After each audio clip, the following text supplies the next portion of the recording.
שלום לכם וברוכים הבאים לערוץ טוב, הערוץ שלכם, בשבילכם, למענכם וגם מכם. אנחנו זקוקים לכם שתתמכו בנו כדי שנוכל להמשיך ולהעניק לכם את התכנים כפי שאתם אוהבים. אז צפו, שתפו וגם תמכו, הקישור למטה מתחת לנגן. שלום לדן דיאמנט. שלום, צהריים טובים.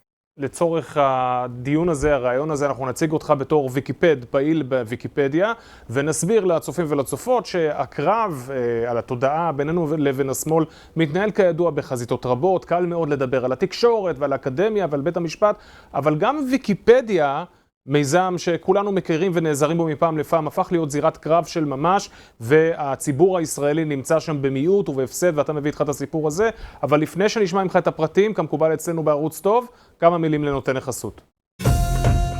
שלום לכל הצופים וצופות של אקטואליה יהודית. הצטרפתי לסדרה משובחת של סודות איראן אצל אקטואליה יהודית בכל הנוגע לצבא, דת, ביטחון, כלכלה, תרבות וכו'.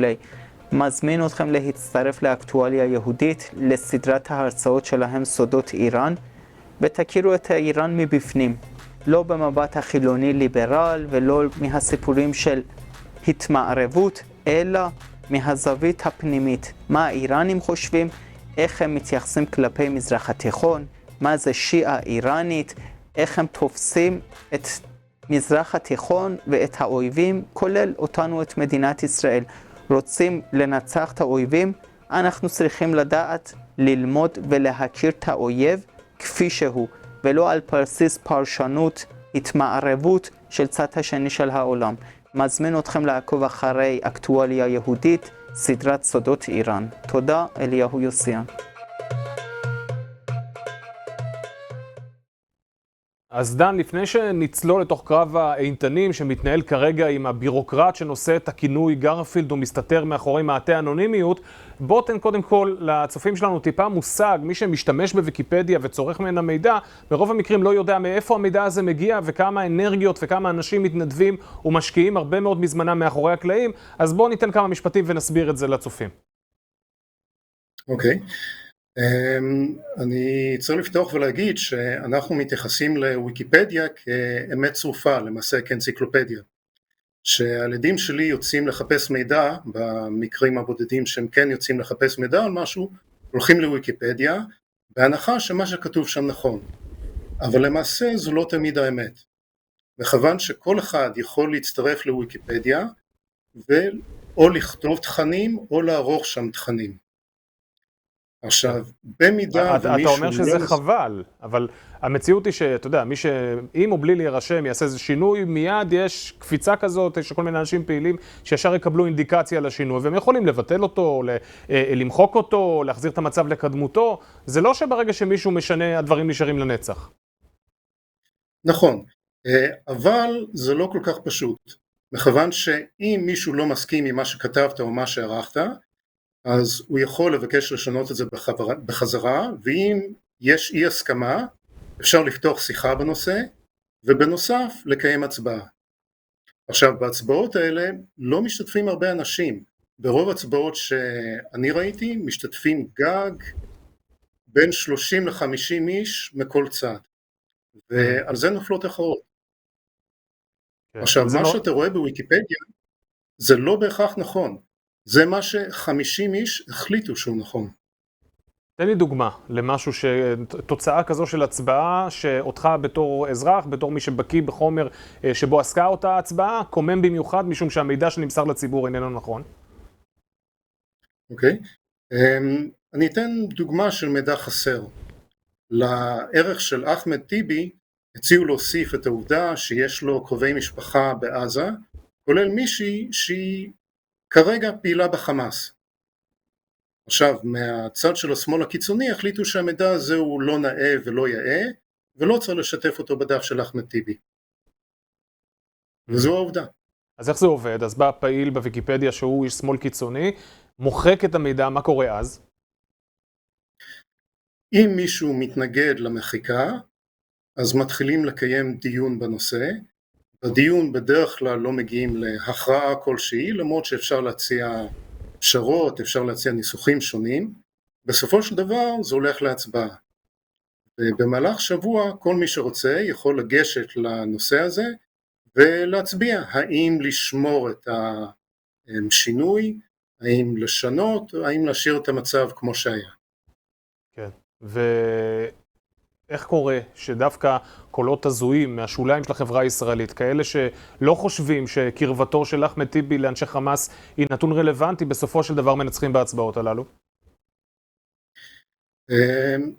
שתי דרכים. א', עניין מספרי. יכול להיות שהיסטורית יש יותר אנשים מהשמאל הקיצוני שהבינו את החשיבות של ויקיפדיה, הבינו את הפוטנציאל להשפיע על המון אנשים שחושבים שמה שכתוב בוויקיפדיה זה אמת הצרופה. והסיבה השנייה היא מה שקרה היום. האפשרות של אנשים שלמעשה שולטים בוויקיפדיה הישראלית או הוויקיפדיה בעברית, להוריד ולחסום מהצבעה ומערכת תוכן אנשים שלא מסכימים איתם. אז אתה אומר, בניגוד לצורך העניין לאזרחי ישראל שניגשים להצביע בבחירות, אף אחד לא יכול להגיד לאזרח ישראלי, אתה לא יכול להצביע. בוויקיפדיה יש אנשים שיש להם סמכות כזאת? איך זה קורה? ויקיפדיה בנויה מכמה רבדי משתמשים. אני עצמי עורך פשוט. אני עורך, אני משתתף בדיונים, אני לעתים די רחוקות מצביע. מעליי יש כמה רבדים. יש רבדים שקוראים להם, אנשים שקוראים להם אדמיניסטרטורים, ויש אנשים שקוראים להם בירוקרטים, כמו גרפילד. עכשיו השם הוא קצת שם משעמם, כי בירוקרט לא נשמע משהו משפיע או מעניין. אבל בפועל, לפונקציה הזאת יש המון כוח. לבירוקרט כמו גרפילד יש את האפשרות להוריד ערכים לגמרי, על בסיס החלטה שלו, או לחסום משתמשים. ללא הצבעה. תיאורטית אמורה להיות הצבעה, כי יש איזה שהם קווים מנחים לוויקיפדיה, אבל בפועל אנשים כמו גרפילד עושים מה שהם רוצים. וזה הוביל למקרה הקיצוני של אתמול. מה קרה אתמול? אתמול, אני חושב שזה היה אתמול בערב, גרפילד חסם כמעט 50 עורכים בוויקיפדיה. עכשיו באופן תמוה, כמעט כל האנשים האלה הם אנשים שלא מסכימים איתו. הם אנשים שלא באים מהשמאל הקיצוני. עכשיו, אם ניקח בחשבון שבהצבעה רגילה מצביעים לכל צד סביבות ה-50 איש, ברגע שסילקת 30-40 איש מהצד שהוא לא השמאל הקיצוני, ההצבעות הן כבר חסרות ערך. כן. אוקיי, אז מה עושים נגד השתלטות עוינת כזו של אדם אחד? בואו, נתחיל ככה, כמה בירוקרטים יש בוויקיפדיה העברית? האמת שאת זה אני לא יודע, אני כמו שאמרתי, אני עורך פשוט, את המידע הזה אין לי, אבל אני כן יודע שגרפילד... לפי המידע שאני עשיתי את הבדיקה לפני כן, יש שניים, גרפילד ודוד שי, דוד שי שגם מזדהה בשמו, אבל הוא אולי כראוי לבירוקרט בוויקיפדיה, מאוד אנמי, הוא לא אגרסיבי בהתנהלות שלו, הוא מביע את דעתו הרבה פעמים בצורה מתונה ולא משולהבת, לעומת גרפילד שהוא גם הרבה יותר אגרסיבי, גם הרבה יותר מזוהה פוליטית, וגם למרבה הבושה מסתתר מאחורי יוזר אנונימי, שאין לדעת מי זה האיש הזה בכלל. נכון. מכיוון שוויקיפדיה היא לא ממש גוף רשמי, היא יותר בנויה כגוף שיתופי ולא ממש כפופה לאף אחד. עכשיו, תיאורטית זה טוב, אבל מבחינה מעשית מסתבר שמשתלטת על הוויקיפדיה הישראלית לפחות, קבוצה של אנשים עם דעות מאוד מאוד קיצוניות, ואין כל כך מה לעשות נגדם, כי במקרה כזה הייתה אמורה להיות הצבעה, והרוב היה אמור להכריע, אבל בזמן שאתה מסלק את כל מי שלא מסכים איתך, אתה יודע שהרוב לצדך. כן, צריך לומר כי הצבעה היא בין המיעוט למיעוט. שלקרן ויקימדיה העולמית, שהיא האתר העולמי שמתחתיו פועלים כל מיזמי ויקיפדיה בשפות השונות, ומיזמים שונים של הקרן, יש לו בית דין לבוררות, שכל המיזמים למעשה כפופים אליו, בית דין בינלאומי לבוררות. מישהו דיבר כבר על פנייה לבית הדין הזה, או שהקהילה עדיין מנסה להבין מה עושים עם המשבר? עדיין לא. זה לא שאני מכיר את כל האנשים שנחסמו. אנחנו עורכים ומצביעים מדי פעם, אבל אין פה איזושהי קבוצה מאורגנת של אנשים שכגוף תעשה עם זה משהו. יכול להיות שעכשיו כן נצטרך להתארגן ולראות אם פונים הלאה.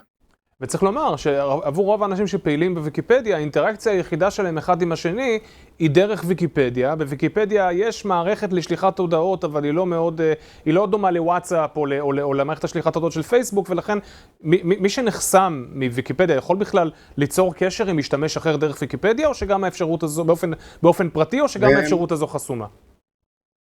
יש דרגות שונות של חסימות. אני פתחתי את המשתמש שלי הבוקר, וראיתי שאני חסום מעריכה, אני חסום מעריכה של הדף האישי שלי, של הפרטים האישיים שלי, ואני גם חסום מתקשורת מכל אחד אחר בוויקיפדיה. אז תיאורטית, אם לא הייתי חסום מתקשורת, הייתי יכול ליצור קשר עם גרפילד, או עם אדמיניסטרטור או בירוקרט אחר, ולשאול מדוע נחסמתי. אבל אפילו את זה אני לא יכול לעשות, אני מנותק לחלוטין. כן, טוב, אני חושב שהפתרון לבעיה הזו חייב לעשות דרך התקשורת, מאחר שאתם חסומים מלתקשר אחד עם השני דרך ויקיפדיה, אז לכל הפחות שיהיה איזושהי מסגרת שבמסגרתה ניתן יהיה לשתף פעולה ואולי להוביל את המחטף הזה למסגרת רחבה יותר, למסגרת הבינלאומית של מיזם ויקימדיה. אחרת חבל על דאב דין, ויקיפדיה גוף בעל תרומה מאוד מאוד חשובה לידע העולמי, לידע בישראל, וצריך לומר שהתוצאה של המהלך הזה של גרפילד לא תהיה הטיה של גוף הידע, אלא פשוט מחיקה של ויקיפדיה, כי אם החברה הישראלית, על אפיוניה הנוכחים, ירגישו שהם ניגשים לוויקיפדיה ומקבלים מידע מוטה, מידע לא נכון, מידע חסר שסותר את מה שהם בעצמם יודעים וחווים, אז הם פשוט יפסיקו להשתמש בוויקיפדיה ויקום איזשהו מיזם אחר שיעשה את העבודה בצורה טובה יותר. זאת תהיה התוצאה. אנחנו מקווים, זאת התוצאה הפחות גרועה מאשר היומרה הזו לעצב את התודעה לפי מוחם הצר של אנשי שמאל קיצוני. מילות סיכום, דן דיאמנט? אני רוצה רק לתת דוגמה אחת, ואז במילה אחת, לדבר על עוד משהו שכן אפשר לעשות. כן. דוגמה נוספת, לפני מלחמת חרבות ברזל, מישהו כתב ערך, התוכנית של איראן להשמיד את ישראל. גרפילד מחק את הערך הזה. ללא הצבעה, החליט שהוא לא ערך חשוב ומחק אותו. ובירוקרט או אדמיניסטרטור אחר, אני לא זוכר מי זה היה כרגע, הציע במקום זה לכתוב ערך, דוד שי, תודה, התוכנית של ישראל להשמיד את איראן. אז אני חושב שהדעות פה די ברורות. עכשיו מה שכן אפשר לעשות... זה לא רק הדעות אגב. רגע, לפני זה לא רק הדעות, כי תראה, קשה מאוד לבוא ולעמוד בשידור, כמו שאני עושה כרגע, ולהגיד, התנהגות ספציפית כזאת, בנושא הספציפי הזה, מעורר יותר מחשד שמה לא מדובר באדם מן היישוב כמוך, גם כמוני לפעמים חטאתי קצת בכתיבת ועריכת ערכים שונים בוויקיפדיה מדי פעם בכמה שנים, אלא אם יש מישהו שמסוגל למחוק ערך שכותרתו תוכנית איראן להשמדת ישראל, ולהחליף אותו בתוכנית ישראל להשמדת איראן, אם יש מישהו כזה, יכול מאוד להיות שמדובר למעשה בסוכן איראני. ולא באדם ישראלי מתנדב תמים לחלוטין, כי גורמי ביון פעילים בצורות האלה לפעמים. זאת אפשרות צריכה להיות לחלוטין על הפרק, ויש לישראל אמצעים להתמודד אם זה אכן המצב, ולאתר את זהותו של האיש הזה, לכל הפחות כדי להפיג את החשש. יכול להיות, אבל אני חושב שלא חסרים דמויות בשמאל הקיצוני עם אותם דעות. אבל רק מילה אחת לגבי עוד דבר אחד שאפשר לעשות. כל מי לא מסכים עם הדעות האלה, כל מי שלא רואה את עצמו בשמאל הקיצוני, יכול להתחיל לערוך, יכול להתחיל להתעניין, יכול לערוך, יכול להשתתף בדיונים, ובשלב מסוים גם בהצבעות.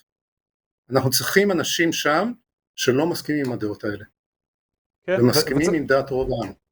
אז צריך להסביר איך טובלים את הבעונות. לכולנו יש תחומי עניין, לכולנו יש תחומים שבהם אנחנו מבינים יותר מאחרים, ובטוח שעל התחומים הללו יש ערכים בוויקיפדיה. אז צופה או צופה, אתם צופים ברעיון הזה ורוצים לתרום, תיכנסו לערכים שעוסקים בנושאים שאתם מבינים בהם ממש, ותראו מה אפשר להוסיף, איפה אפשר לתקן.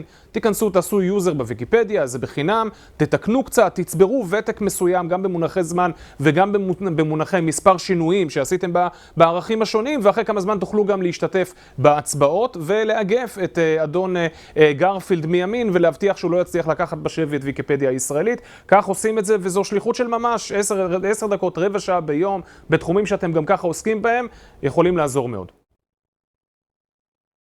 צודק בהחלט. דן דיאמנט, פעיל בוויקיפדיה, תודה רבה על השיחה הזו. טוב, תודה לכם. ותודה גם לכם, צופות וצופים יקרים. חשוב לנו מאוד גם שתצפו ברעיון הזה, גם שתשתפו אותו. יש כאן מסר מאוד מאוד חשוב. זה בעצם תמונת הראי של מה שאנחנו עושים כאן. אנחנו משתדלים להציג לעולם את התוכן שלנו, את העמדה שלנו. אנחנו לא מתיימרים לעשות את זה כמו ויקיפדיה, ממקום של אובייקטיביות או של איזון. אנחנו מציגים גם את הדעות שלנו, אבל יותר חשוב, ערוץ טוב לא מנסה לסתום לאף אחד את הפה. אנחנו לא נגיד לדמוקרט TV, ערוץ השמאל, או לערוץ 12 או 13 מה מותר ומה אסור להם להגיד. מקסימום נחווה דעה על מה שאנחנו אומרים. התופעה שתיארנו בה כרגע היא תופעה מסוכנת וחמורה, והיא מצדיקה מצד אחד את הפעילות כמו שתיארנו בוויקיפדיה, מצד שני לאפשר לנו כאן לעשות יותר, לחשוף יותר, לדבר יותר, להתבטא יותר ולהגיע ליותר אנשים. וכדי שנוכל לעשות את זה, אנחנו מבקשים מכם לחצו על הקישור מתחת לנגן ותמכו בערוץ טוב כדי שנוכל להביא לכם עוד סיפורים כמו זה. עד הפעם הבאה, תודה ולהתראות.